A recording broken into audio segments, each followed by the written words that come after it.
ममता बनर्जी को लेकर मोदी का एक बहुत बड़ा इशारा सामने आया। चुपचाप किसी एक सीट से नामांकन कर सकती हैं, कहा मोदी ने। अंतिम चरण के लिए नामांकन अभी बाकी है, मोदी ने कहा। नंदीग्राम में ममता बनर्जी हार मान चुकी हैं, नरेंद्र मोदी ने कहा। मोदी के इशारे को टीएमसी ने सिरे से खारिज कर दिया। ममता बनर्जी किसी भी दूसरी सीट से नहीं लड़ेंगी, तृणमूल कांग्रेस ने कहा। अभी कुछ ही देर पहले नंदीग्राम में जो हुआ वो हम सब ने देखा है। ये दिखाता है दीदी अपनी हार मान चुकी है। दीदी अभी भी आखिरी तबक्का जो है उसके चुनाव के नामांकन अभी बाकी है। जरा बताइए ये अफवाह में कितनी सच्चाई है। यहां जो लोगों में कानाफूसी चल रही है कि आप अचानक किसी एक सीट पर आखिर में फॉर्म भरने जा रही हो, क्या ये सच्चाई है क्या? और अभी तक आपकी जो राय मिली है उसमें 49% से भी ज्यादा मानते हैं कि 20,000 से ज्यादा डिफरेंस से होगा हार या जीत का फैसला।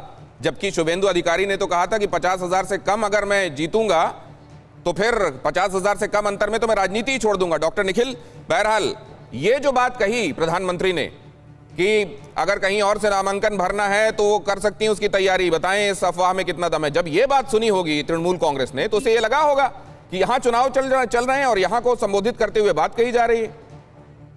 क्योंकि मुख्यमंत्री महोदया ने उनकी निराशा और हताशा को देख करके पश्चिम बंगाल में ये चर्चाएं आम है कि हो सकता है कि वो दूसरी सीट से पर्चा भर सकती है। अब ये उनका व्यक्तिगत या उनकी पार्टी का निर्णय होगा, इस पर और कोई टिप्पणी नहीं करना चाहूंगा। लेकिन 2011 में जो उनकी स्थिति थी वैसी स्थिति हमारी नहीं है यहाँ। क्यों? क्योंकि उस वक्त उनका संगठन पूरी तरह से काफी सारे मतदान केंद्रों पर गौण था, कई बूथों पर उनके कार्यकर्ता नहीं थे। लेकिन आज की स्थिति ऐसी है कि सारे बूथों पर हमारे कार्यकर्ता है, हमारा संगठन है, पूरे मजबूती के साथ हम लोग चुनाव लड़ रहे हैं। और उस वक्त भी उन्होंने मांग की थी तो छह चरणों में चुनाव किया गया था। 2016 में भी 6 से 7 चरणों में चुनाव किया गया था और आज 8 चरण में चुनाव हो रहा था। इस पर आपत्ति नहीं होना चाहिए।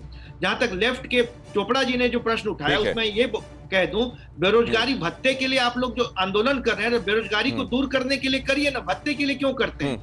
जहां तक रिफ्यूजीज के लिए जो आपने जो दलित रिफ्यूजी जो नामशूद्र के खिलाफ आपने जो मारिच झापी में जिस तरह से नरसंहार किया था उसके लिए अभी क्या कम्युनिस्टों ने अभी तक माफी मांगी है? ठीक है। जिस तरह अशोक कुमार नाइट के बाद और बहुत शुक्रिया आप सभी मेहमानों का। मुझे लगातार कहा जा रहा है कि मैं एक्सीड कर रहा हूं, टाइम लिमिट से ज्यादा ले गया हूं मैं आपके साथ चर्चा। लेकिन आपके सवालों का जवाब जो आपने भेजा एक बार फिर से देख लीजिए। 5,000 से कम 8% और सबसे ज्यादा 20,000 वोट से ज्यादा का फैसला होगा नंदीग्राम में, ये 50% के आसपास लोग कह रहे हैं। फिक्र आपकी, सोमवार से शुक्रवार रात 9 बजे सिर्फ TV9 भारतवर्ष पर।